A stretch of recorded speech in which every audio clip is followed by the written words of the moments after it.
Muito bem, né? Então, nós vamos falar hoje, irmãos, desse viver, né? Ele vai citar aqui, logo no versículo 12, 13, isso que ele chama de um viver simples, um viver sincero diante de Deus. Na semana passada, o que nós vimos? A gente viu que o apóstolo Paulo, ele abre aqui o capítulo 1, dá uma olhada comigo, né? No capítulo 1, no versículo 3, ele chama que o Pai, né, o Deus bendito, ele fala assim, que Deus, o bendito seja Deus e Pai do nosso Senhor Jesus Cristo, e aí ele coloca duas coisas, o Pai das misericórdias e o Deus de toda consolação. São duas coisas importantes aqui, né? Primeiro, que ele chama Deus de o Pai das misericórdias.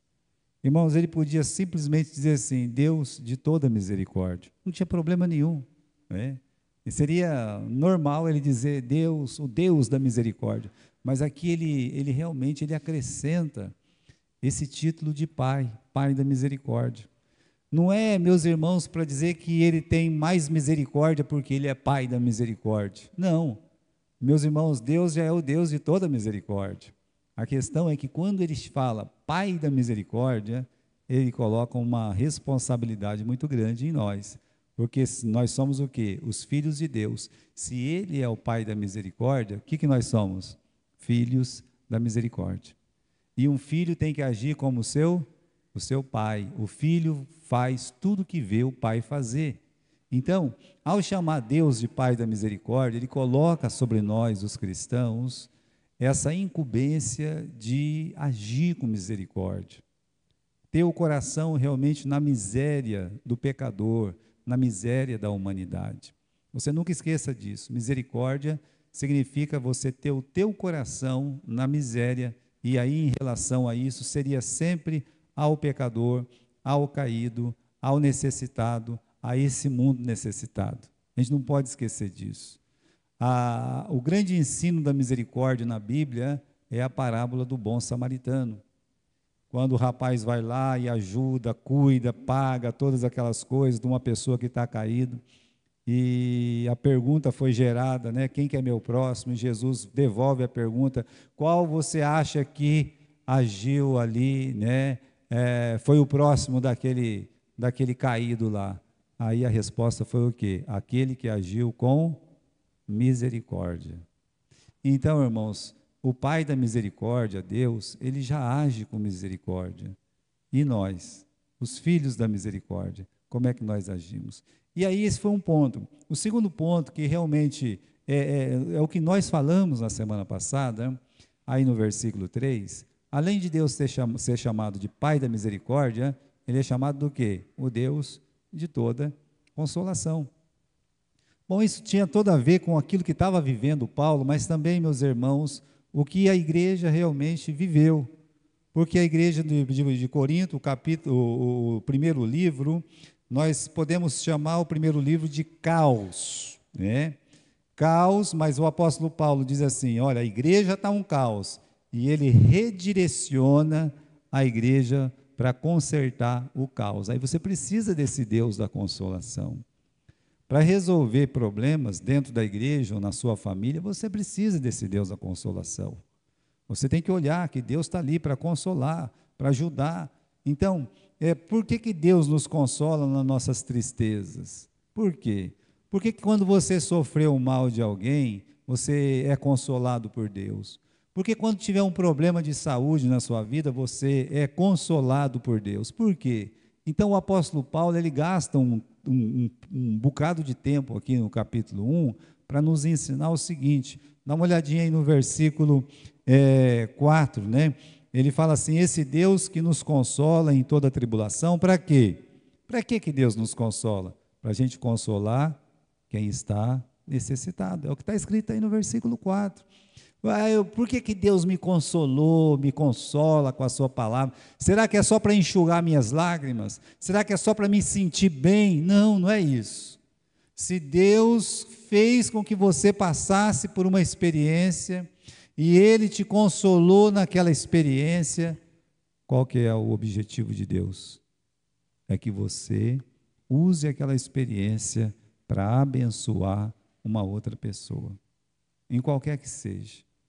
Uma pessoa, meus irmãos, que está ali todo caído, se levanta, então ele é o quê? Ele é um objeto consolador, usado por Deus, pelo Espírito Santo, para ajudar que muitas pessoas também possam sair, seja da lama, sair, meus irmãos, de momentos difíceis e dizer, há vitória em Cristo Jesus.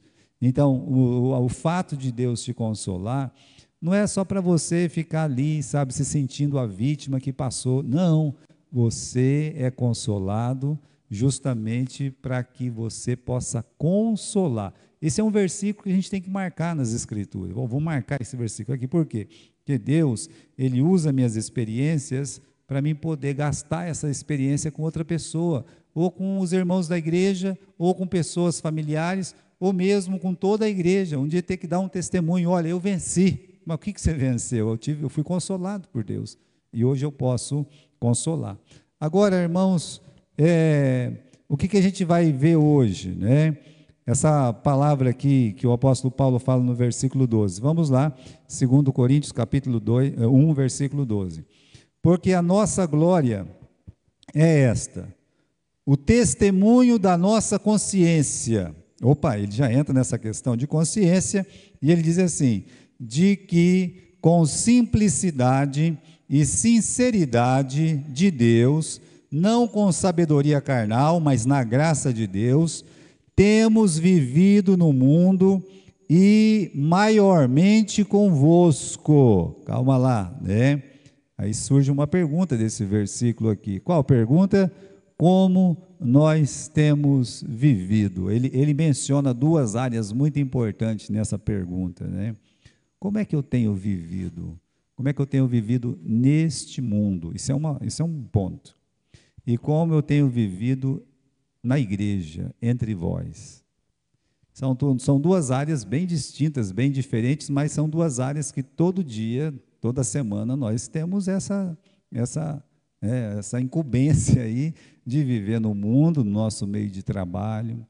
Às vezes o mundo é até, meus irmãos, na nossa família. Por quê? Porque se você for o único crente da sua casa, ou se na sua casa tiver mais descrentes do que crente, você vai estar vivendo num ambiente mundano, querendo você ou não. Porque se você entregou sua vida para Jesus, e aí você está lá na sua casa, e vamos dizer que tem 7, 8 membros da família em casa, ou 4, 5, que seja, né? E você é o único crente, é o único salvo, eles têm costumes que não são seus. Às vezes você não vai poder dizer, não quero que tenha essa festa aqui mundana aqui, aí eu não quero que tenha essas coisas aqui na parede. Você não tem autoridade para isso, se você for um filho. Só você se converteu. Então, você querendo ou não, o seu ambiente, até de família, pode ser de mundo. Não estou dizendo mundano, não, mas é um ambiente sem Jesus. Quando você vai trabalhar, todo mundo que você trabalha é cristão? No lugar que você vai trabalhar, tem aqui o irmão Gilberto, que ele é funcional, assim, liberal. Ele vai numa casa, vai na outra e tal, né? Todas as casas que ele vai é crente? Não. Então você, meus irmãos, tem que... Como é que você vive no meio que você está lá, no mundo? Eu trabalho no meio de um monte de gente. Amém. Então você está ali no mundo. O mundo é isso. Tá? E aí ele fala assim, como temos vivido nesse mundo, né, sob as leis deste mundo, sob autoridades de pessoas que são do mundo, não são crentes... E aí ele fala assim, maiormente convosco, ou seja, como eu tenho vivido no mundo, e tem uma tradução, aquela que eu uso em casa, que diz assim, entre vós, né? Segunda é entre vós. Então, o que significa? O mundo significa o nosso relacionamento com todas as pessoas, o lar, o ambiente, o convívio fora de casa, e entre vós é o meio cristão, especificamente, meus irmãos, a igreja. Então, ele está dizendo aqui, meus irmãos, como ele vive. Aí tem essa pergunta, é possível uma vida dupla? É possível uma vida dupla. É possível viver um jeito aqui dentro da igreja, junto com os irmãos, aí quando eu saio daqui, eu vou viver uma outra vida. Eu sou crente aqui dentro da igreja, mas lá no mundo eu tenho que me virar, eu tenho que dar meus pulos. Então você vê, aí você teria sim essa vida dupla, tá certo? Não somente é possível, mas é uma realidade na vida de muitas pessoas, né? Aí, isso nos lembra o nosso personagem, que nós estamos estudando aqui no domingo à noite, que tem sido uma bênção muito grande na minha vida, a vida do Daniel. Porque hoje, por exemplo, no capítulo 6, as pessoas vão lá que não gostam dele, vão fazer uma lei e para prejudicar a vida dele. Mas eles não encontram ali um motivo no mundo para prejudicar a vida dele. Aí eles têm que produzir uma lei que possa prejudicar ele para o mundo. Ele tem que escolher entre o mundo e Deus, e eles têm certeza que eles vão escolher Deus. Vão fazer uma lei, tá? Para que essa lei? Que não pode orar para ninguém, nem para Deus. Então essa lei vai pegar o Daniel, por quê? Porque ele jamais vai deixar de orar para quem? Eles tinham certeza que Daniel não ia ser vencido. Eles tinham certeza que o Daniel, ele tinha uma vida sincera.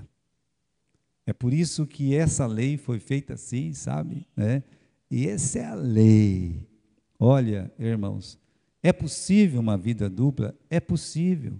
Nós temos o Daniel que ele não tinha. A vida dele era ali, na casa dele, no palácio, na rua. Era a mesma vida, o mesmo temor a Deus, o mesmo amor a Deus, a Cristo. Então você vê que a vida dele podia ser considerada como Paulo está dizendo aqui. Duas coisas que ele vai falar. Então vamos ver aqui, meus irmãos, essas duas coisas. Como Paulo diz ter vivido. Vamos lá no versículo 12 então. Vamos ler de novo. A nossa glória é esta, o testemunho da nossa consciência, de que com simplicidade e sinceridade de Deus, olha só, né? Então, duas coisas que ele fala que ele estava vivendo com simplicidade, é a primeira, e sinceridade, tá certo? Quando você olha, sinceridade e simplicidade tem bastante diferença, né, pastor? Vida simples é aquela vida que a pessoa, ela não precisa vestir uma roupa boa, tem um carro simples, ou pode andar mesmo de a pé, é aquela pessoa que não se dá ao luxo. Deixa eu dizer, simplicidade aí não tem nada a ver com essas coisas. Porque uma pessoa extremamente luxuosa pode ter essa simplicidade que o apóstolo Paulo está dizendo. Essa palavra simplicidade e a outra, que é a sinceridade, na verdade, uma se encaixa dentro da outra. Quando fala de simples, é até fácil da gente entender, né? É como uma pista simples. Quando você está andando de carro, vai viajar, né? A gente vai, às vezes, lá para Florianópolis, e uma das coisas que me deixa muito triste em ir, porque eu amo aquele lugar, eu gosto, seja lá, né, no sul, eu tenho um prazer de descer para o sul, talvez porque eu sou do sul, né? Mas quando eu vou para lá, eu tenho prazer, mas o que me irrita é sair daqui de Marília e chegar até Pongaí do Sul, são aí mais de 200 quilômetros, 270, uma coisa assim, toda essa distância é pista simples, sabe? É uma pista simples, quer dizer, é uma que vai, outra só tem uma pista. Então, quando ele fala assim, ó, eu vivo de uma forma simples, ele está dizendo aquilo que nós já mencionamos, é uma vida que não tem duplicidade. É nesse sentido, né? É falar e viver como falou, ainda ensinar e viver como ensinou, ou seja, sem duplicidade. Então, se eu falo de amor e misericórdia, eu não posso viver de uma forma egoísta e cheia de mágoa, seria duplicidade. Se eu falo de pureza, eu não posso viver na imundície. Então, isso, ele está dizendo aqui no versículo 12, né? O testemunho da nossa consciência de que com simplicidade e sinceridade, aí lá no fim ele fala, temos vivido no mundo e no vosso meio, ou seja, aqui entre vocês na igreja e lá fora da igreja, nós temos vivido uma vida simples. Olha, não é dupla, a gente fala, a gente está tentando fazer aquilo que a gente fala, não é? Uma coisa importante, porque aí entra no segundo ponto. Qual que é o segundo ponto? É a sinceridade. Porque a sinceridade, meus irmãos, às vezes as pessoas confundem sinceridade com santidade. Não é bem assim, né? A palavra sinceridade significa sem cera, por isso que vem até quase igual, né? Sem cera, né? Ou seja, sem maquiagem. Aí, é interessante, esse negócio de internet faz a gente rir muito. Você olha ali numa pessoa na internet, numa foto dele, seja no status, seja no Instagram, seja no Facebook, né? Você olha aquela pessoa ali, você fala assim, coça a cabeça, você fica olhando assim, olha para um lado, olha para o outro. Não, mas não pode ser essa pessoa, né? Não dá, não está batendo. A matemática aqui não dá, né? Você não consegue ver a pessoa, por isso que fala assim, olha, cuidado quando eles te roubar, você sumir, né? Ninguém vai te achar por essa foto que você está aqui, né? Porque não é a mesma pessoa, tá? Não dá, meus irmãos. Aí a pessoa vai lá, né? Se maqueia todo, se pinta todo, faz aquela coisa. Hein? O camarada, meus irmãos, olha, com essa maquiagem, com essa pintura, eles conseguem sumir com a berruga que eu tenho no nariz. Eu tenho certeza que eles conseguem lá. Eles me arrumam lá, né? Qualquer dia eu vou pagar para alguém fazer um negócio aqui, e falar assim, ó, capriche, né? Capriche aí. Eu quero ficar que nem esse pessoal aí que está aparecendo aí na internet, tudo bonito aí, né? Irmãos, aquilo é cera, sabe? Os irmãos, para pintar os bancos aqui, eles arrumaram, foi assim? Tiveram que ajeitar bonitinho, sabe? Arrumou lá, tal, todo certinho. Você vai pintar lá, quantas vezes o Ronald pintou a casa de alguém, tem um buracão aqui, não é assim? Tem um baita de um buraco, o que ele tem que fazer? Vai lá, passa a massa, reclamando, né, cara? Ei, olha o buraco aqui, mãe. Vai, passa lá e tal, né? Mas ele arruma o buraco. Por que que ele faz isso? Ou por que, meus irmãos, os irmãos aqui pintaram, fizeram isso? Por quê? Porque eles têm que arrumar, correto? Tem que dar uma disfarçada aqui com o negócio, coisa e tal. Agora, isso é bonito para aparecer, assim, para você fazer um trabalho, coisa e tal, mas é uma maquiagem. Muitas pessoas fazem isso com o próprio rosto, é uma maquiagem. E quando ele fala que ele está tendo uma vida sincera, né, você pensar assim, um rosto sem maquiagem nem sempre é o mais perfeito. Muitas vezes traz marca do tempo, cicatrizes, rugas, mas é o rosto da pessoa. Olha, tem uma mancha aqui, olha que rugona que tem aqui. Olha lá, né? Tem umas coisas esquisitas, mas é ele é aquele ali. É aquela pessoa, é o rosto dele como ele é. Aí você tem que amar essa pessoa como ela é. Então, irmãos, às vezes uma vida simples, ela para não ser dupla e sincera, é para a pessoa não ser hipócrita. O contrário de sinceridade é hipocrisia. Sabe aquela pessoa que quer sempre parecer aquilo que ela não é? Quer sempre mostrar uma santidade que de fato ela não tem? Quem é que mais reclama da falta de santidade na vida dos outros? Aqueles que acham que são mais santos. Então, existe aquela hipocrisia farisaica. O apóstolo Paulo está dizendo, não, eu vivi entre vocês, sem essa vida dupla, mas eu vivo de uma forma sincera também, né? É aquela que ama a verdade, ela luta com os pecados, ela não esconde as falhas dela, ela sabe que ela está lutando. Isso é uma vida sincera. Ele não está maquiando a vida dele, ele está lutando. Ele sabe que a vida espiritual é o quê? É uma luta, é uma batalha. Mas você tem que lutar contra pecados na sua vida. Existem os pecados visíveis e aparentes, existem os pecados invisíveis, internos. E esses dois têm que ser combatidos sempre. Uma vida sem cera, está dizendo isso. Olha, eu luto, eu estou batalhando. Essa pessoa, meus irmãos, ela tem valor diante de Deus. Então, continuando aqui, né? Ele fala de uma coisa no versículo 12, continue no versículo 12, vamos ler de novo. Porque a nossa glória é esta, o testemunho da nossa consciência de que com simplicidade e sinceridade, já explicados, de Deus, não com sabedoria carnal, mas na graça de Deus. Por que é importante, irmãos, diferenciar essas duas colocações aqui, sabedoria carnal e graça de Deus em relação à conduta, no caso aqui, meus irmãos, de Paulo, né? Porque revela a origem das motivações e também a origem da sua força, né? Por quê? Porque a vida cristã do apóstolo Paulo podia ser só uma vida de conveniência, sabe? Por exemplo, sabedoria carnal, né?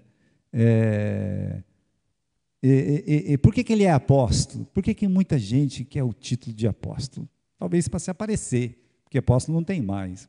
Mas imagine que, porque algumas pessoas elas fazem questão de se aliar aos evangélicos. Veja que tem aquela sabedoria carnal. Hein? Eu vou ficar do lado dos evangélicos que estão crescendo, parece que eles são mais ricos do que os católicos agora, tem prosperidade, os outros não sei o quê, coisa e tal. O que ele faz? A conveniência faz ele pular para aquele lado dos evangélicos. Isso acontece muito, inclusive, meus irmãos, é uma coisa que eu não gosto que se mistura, e tem razão quando eles falam, é quando se mistura política e religião. Eu não gosto muito disso. Porque muitas pessoas fazem o quê? Aproveitam o barco da religião para misturar com política. Não, você tem que votar por pessoas que fazem o quê? Que têm princípios cristãos, é verdade. Mas não porque ele está dizendo que ele é. Isso não vai adiantar. Você está vendo aí, hoje, a gente vê que muitas igrejas, está abrindo essa caixa de Pandora aí do crime organizado, a gente vai descobrir que tem muita igreja, tem muito pastor misturado no meio disso aí. E você vai ficar surpreso. Por quê? Porque sua vida cristã pode ser uma vida de conveniência, né? O simonismo. Muitos são cristãos porque acreditam que vão receber uma vantagem. Então ele está dizendo, olha, eu vivi com sinceridade, eu vivi com simplicidade, mas não foi para a minha própria conveniência, não foi com sabedoria carnal, sabe? Eu sou crente porque dá vantagem nisso, sabe? Que quando eu me converti, há 42 anos atrás, 42 ou 43, eu acho que foi 42 anos atrás, ninguém queria ser evangélico, era difícil. As pessoas tinham vergonha de ser evangélico. Na minha cidade mesmo tinha 3 igrejas batistas, uma com assim, eram 3 igrejas pequenas, por incrível que pareça. A primeira igreja e 2 renovadas ali, e não tinha muita igreja, tinha uma Assembleia de Deus lá embaixo na Vila São Pedro e uma Cristã do Brasil, perto da praça lá. Que mais que tinha lá? Uma igreja adventista, né, que eu me lembro que tinha essa igreja adventista, e praticamente, meus irmãos, a maior igreja evangélica era uma metodista que tinha lá no centro, na Praça Botafogo, é o que tinha, sabe? Por quê? Porque as pessoas, elas tinham vergonha, não queriam ser crentes, por quê? Porque isso aí era quase que abaixar o seu calão de sociedade, sabe? Era você se humilhar, que vergonha, eu deixei de estar no status aqui da igreja, então agora eu estou lá no meio desses crentes barrela. Era assim que eles pensavam, era desse jeito, não era fácil não. De repente, veio esse simonismo mesmo. Por que simonismo? Porque o Simão, ele vê que o Pedro e João dão um poder do Espírito Santo lá em Samaria, o que ele faz? Opa! Eu vou ficar perto do Simão e do Pedro, quanto vocês querem para me vender esse poder? Ele não fala isso? Isso é simonismo. Eles estavam ali, ele estava ali por uma vantagem. Então, irmãos, o apóstolo Paulo está dizendo, olha, eu não vivi em simplicidade, sinceridade, porque eu recebi uma vantagem. Tem muitos cristãos, já teve muitos exemplos na nossa própria igreja aqui, que as pessoas mudam de igreja, por quê? Porque tem alguma vantagem. É uma aparente vantagem, na verdade é status.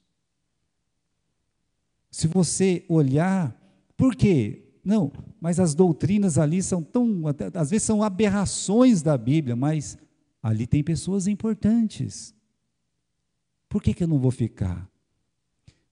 Olha, saiu uma publicação no jornal essa semana, eu gosto muito de ler jornal, tanto aqui, quanto eu leio o jornal da França, dos Estados Unidos, para poder saber o que está acontecendo no mundo. Hoje, com esse negócio de tradutor, dá para fazer isso. Aí, a impressionante atração daquelas sociedades que tem nos Estados Unidos, nas faculdades, sabe? Tipo, capa, lambda, capa, não sei o quê, essas coisas, né?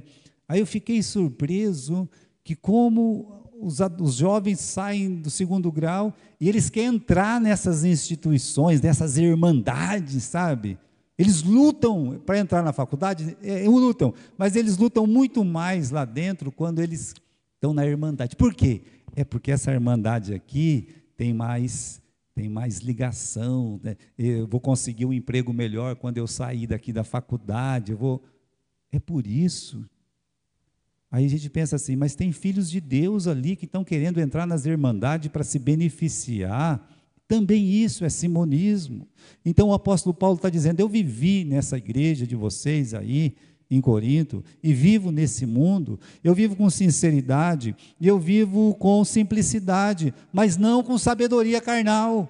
Eu não faço dessa minha fé, não está à venda, eu sou isso aqui. Aí ele fala, versus a graça de Deus, né?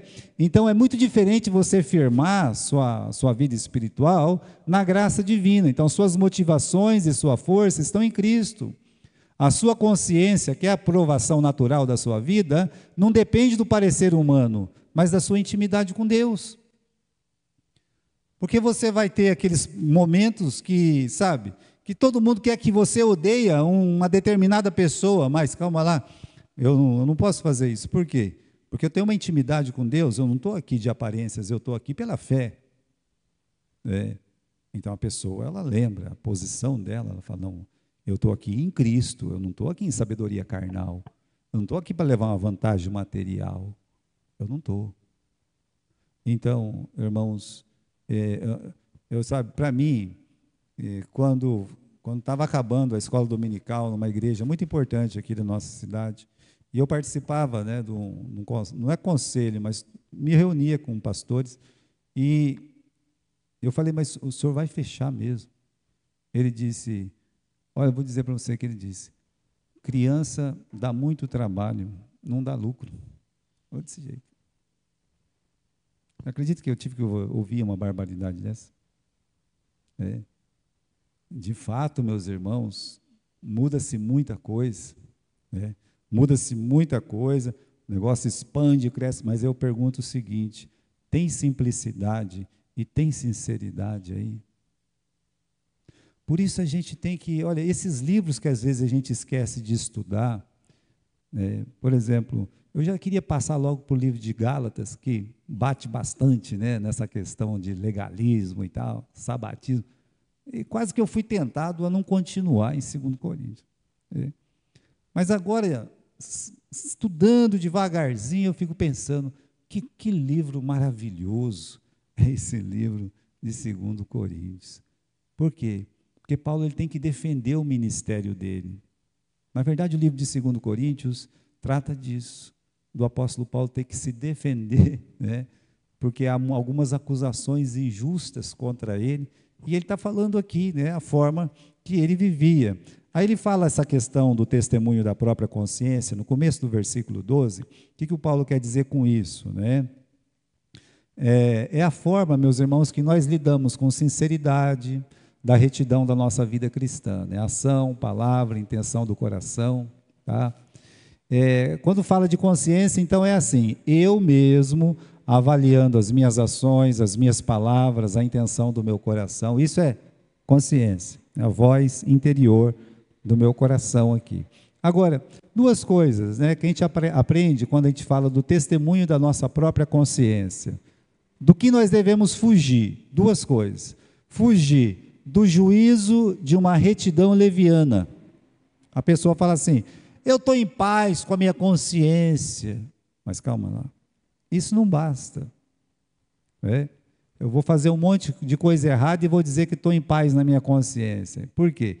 Dizer que estou em paz só porque minha consciência não me acusa, não quer dizer muita coisa não. Mas a palavra de Deus te acusa ou me acusa. Então eu posso chegar em você e falar assim, eu estou com a minha consciência tranquila. Mas se você chegar num bandidão que matou 10, aí, uma vez entrevistaram um camarada que matava um monte de gente, ele falou assim, não, eu tenho minha consciência tranquila, só matei bandido. Ele falou isso, né? Não pode ter uma consciência tranquila em fazer isso, em matar uma pessoa. Por isso, irmãos, olha, Não é porque a pessoa acha que está, né? Dizer que não há nenhum engano ou falsidade. Então, fuja dessa retidão leviana, né? Quando fazemos de consciência tranquila somente alguns fatos, algumas passagens que para nós é importante. Por quê? Aí seria um prato sujo por dentro e limpo por fora. Então eu posso estar fazendo um monte de coisa errada e achar que estou tranquilo. Não estou. Né? Mas também eu posso qualificar o que é pecado na minha cabeça e não como Deus diz que é pecado. Essa passagem aqui de Mateus capítulo 23, qual que é? É quando Jesus fala para os fariseus, os escribas, chama eles do quê? De hipócritas, que entra nesse assunto nosso aqui de sinceridade. E ali ele fala essa palavra. Vamos lá em Mateus, né? Eu já até esqueci, né, como ele começa essa palavra, mas vamos lá. Mateus, no capítulo 23, tá certo? Versículo 23. Mateus 23, 23. Vamos lá. Ele diz aqui: ai de vós, escribas e fariseus, hipócritas, porque dizima, hortelã, o endro, o caminho. Então, aparentemente, eles eram pessoas que contribuíam na igreja, iam na igreja, dizimando o coentro e tal. Eles são pessoas presentes na igreja. Eles não faltam na igreja, isso que é a verdade. Estão lá fazendo isso aí, né?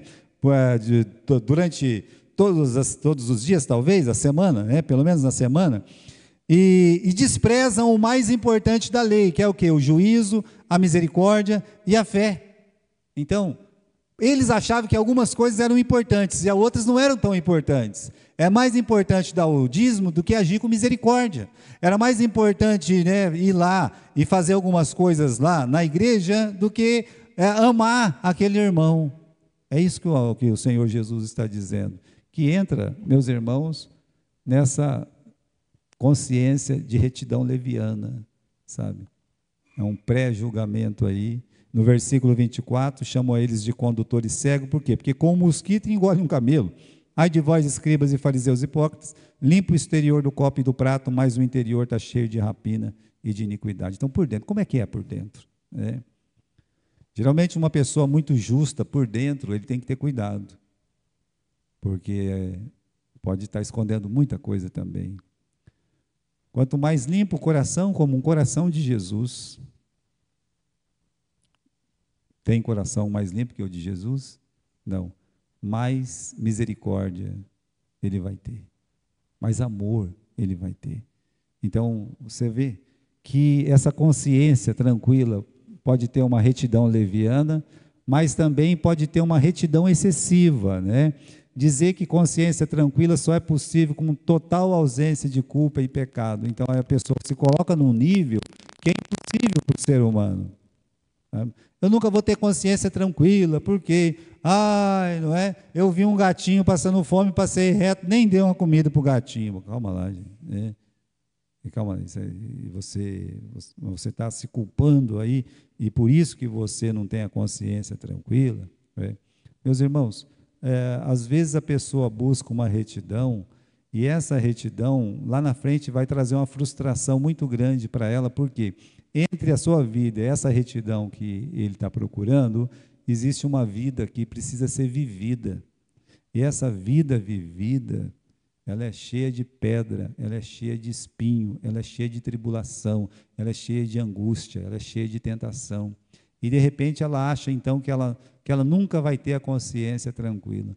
Você vai ter a consciência tranquila se você todos os dias conversa com Deus, luta contra suas debilidades, você pratica o amor, a misericórdia e a justiça, e você sempre confessa os seus pecados para Deus, para você ter uma paz, para você ter, meus irmãos, assim, uma consciência tranquila.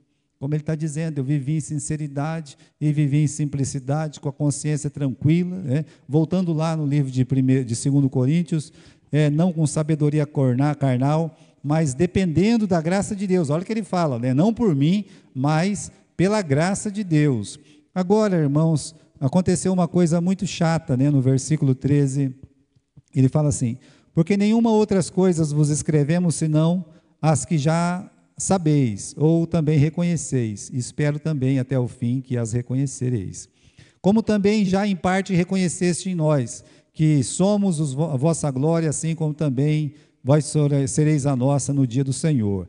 E com esta confiança quis primeiro ir ter convosco, para que tivesse uma segunda graça, e por vós passar a Macedônia, e da Macedônia ir outra vez convosco, e ser guiado por vós a Judéia. E deliberando isto, usei porventura de leviandade? Ou o que delibero segundo a carne, para que haja em mim sim, sim, e não, não. Antes, como Deus é fiel, a nossa palavra convosco não foi sim e não. O que está acontecendo aqui, né? Ele já começa a ter que se defender.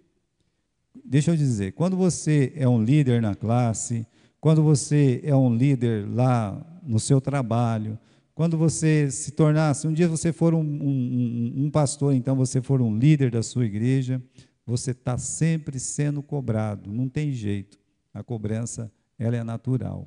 Nem sempre a cobrança ela é justa diante das Escrituras. Nós vimos no final do livro de 1 Coríntios que Paulo fez planos, estão lembrados? De passar o inverno com eles. Vocês estão lembrados disso? Olha, vou ficar 3 meses aí com vocês. Não deu certo, irmãos. Os planos dele furou, sabe? Então, não deu certo e isso resultou em muitas críticas. Está vendo?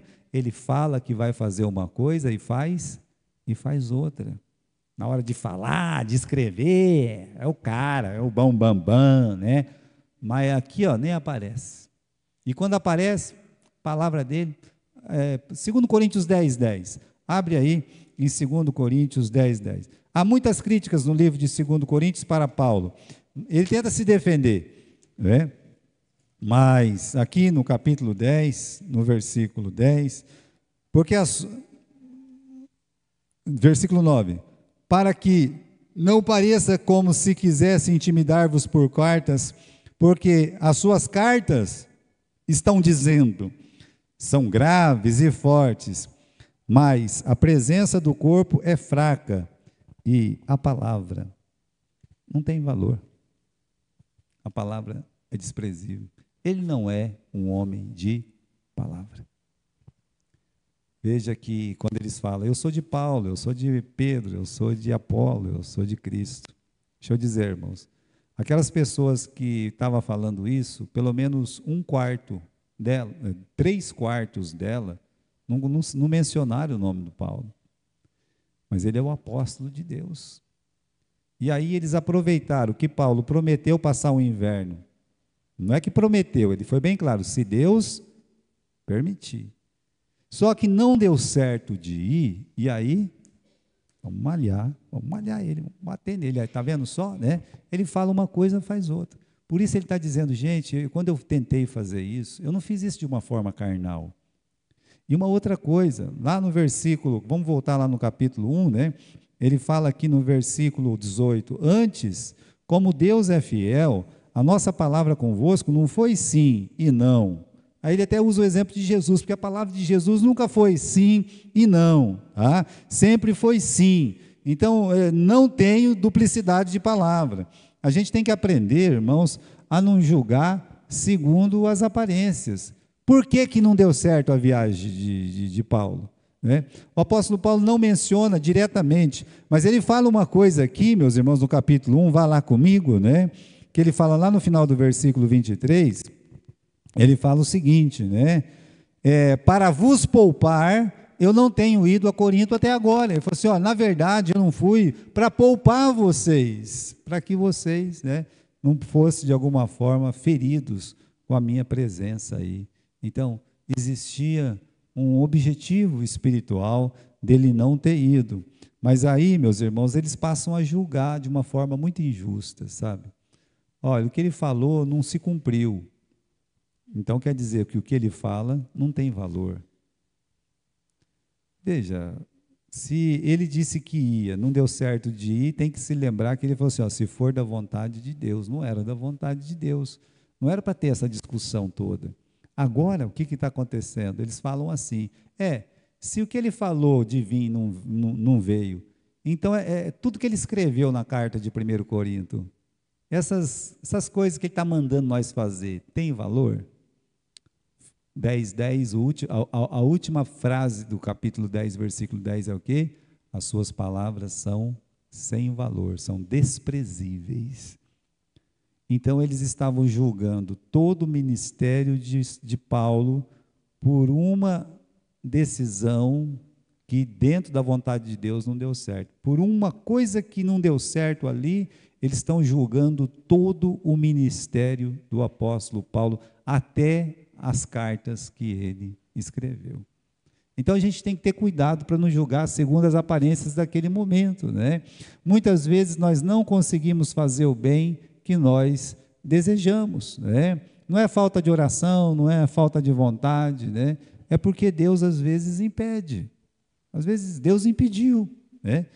No caso aqui, você às vezes tem vontade de fazer tanta coisa, mas não conseguiu, às vezes Deus o impediu. Em 1 Tessalonicenses, né, capítulo 2, versículo 20, vamos lá, rapidinho ali. 1 Tessalonicenses, capítulo 2, versículo 20, diz assim, primeiro ou é segundo? Eita, deixa eu ver se é segundo, senão já marquei errado, né? Nem é primeiro, nem é segundo, né? Então está errado aqui,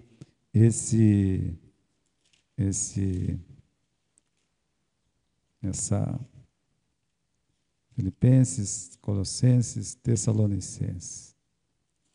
Eu acho que eu marquei errado mesmo, irmãos, esse texto aí, né? Infelizmente, não deu certo aí, né? Você quer dizer sério?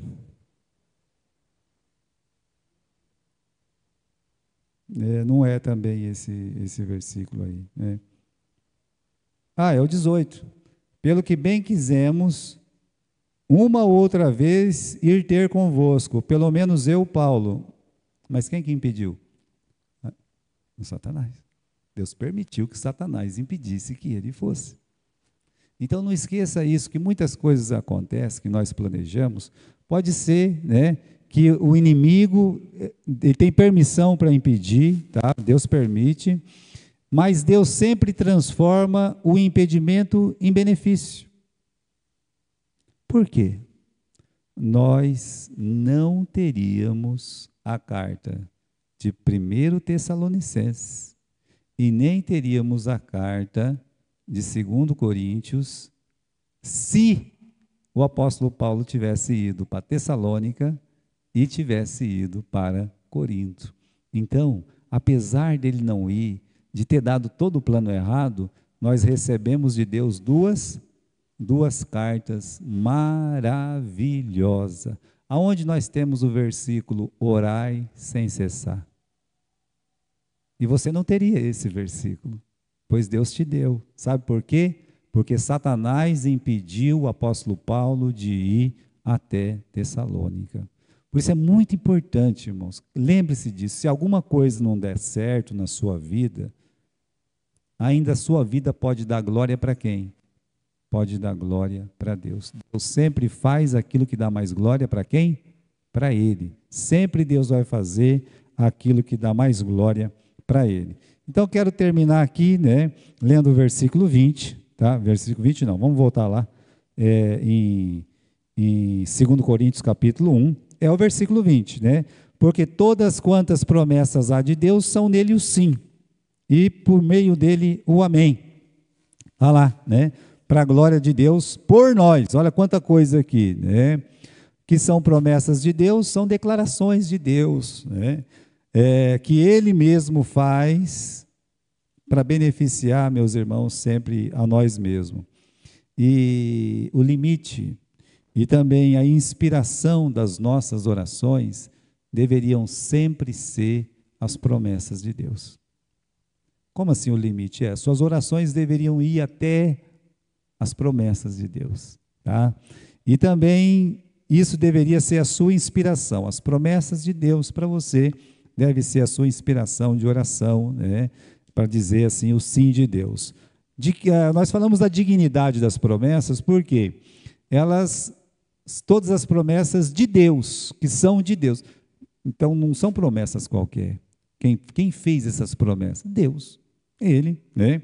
E aí nós temos, irmãos, a extensão das promessas, né? Ou seja, somos encorajados a pedir tudo que Deus promete e aí? Para por aí.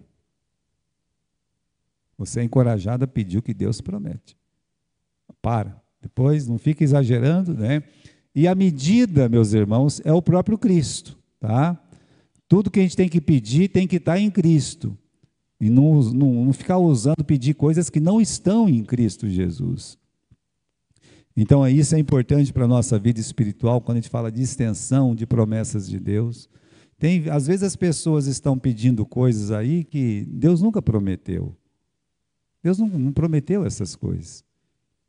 Sabe? Quando é que Deus prometeu que um crente nunca ia ficar doente? Agora eu digo uma outra coisa. Cristo ficou doente alguma vez? Sofreu alguma vez? Então, a gente pode ver que o limite é Cristo, das promessas de Deus e de todas as coisas que vamos pedir, o próprio Senhor Jesus. Então, irmãos, há promessas maravilhosas de Deus, não há dúvida disso, né? Mas Cristo é a medida, tá? Sempre Cristo é a medida. Aí está o alcance das promessas, né? Como assim o alcance? Promessas você tem na Bíblia toda, desde Gênesis até o livro de Apocalipse, né? E aí, meus irmãos, você pode ter promessas por orar, por sofrer, por amar, por crer, né? Então, como é que você vê promessa de Deus? Se com Ele sofremos, com Ele também reinaremos. Você consegue ver uma promessa aí? Porque a gente pensa que promessa é só coisa boa. Aí uma pessoa está sofrendo, e se o pastor chegar nele e falar assim, olha, meu irmão, você está sofrendo com Cristo, você vai reinar com Cristo. Ele vai xingar você. Mas eu não estou querendo isso, estou querendo é a cura, né? Tá, mas será que você não pode suportar um pouco de dor como Jesus e ter promessas por isso?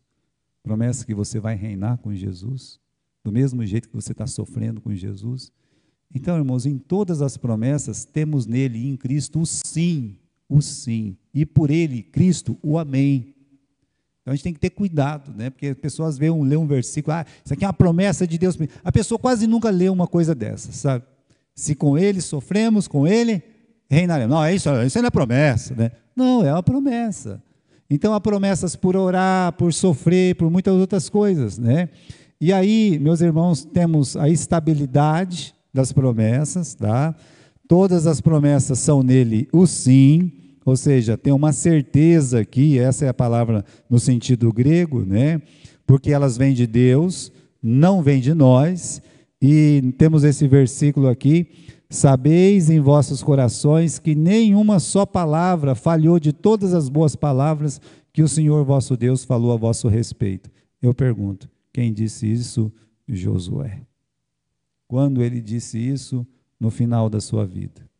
Ele estava entregando o cargo dele, que ele sabia que ele ia morrer. Ele disse, olha aqui, gente, sabei em vossos corações que nenhuma só palavra falhou de todas as boas palavras que o Senhor vosso Deus falou a vosso respeito. Hebreus 10, 23 diz, fiel é o que prometeu. Agora, qual que é o resultado de todas as promessas maravilhosas de Deus?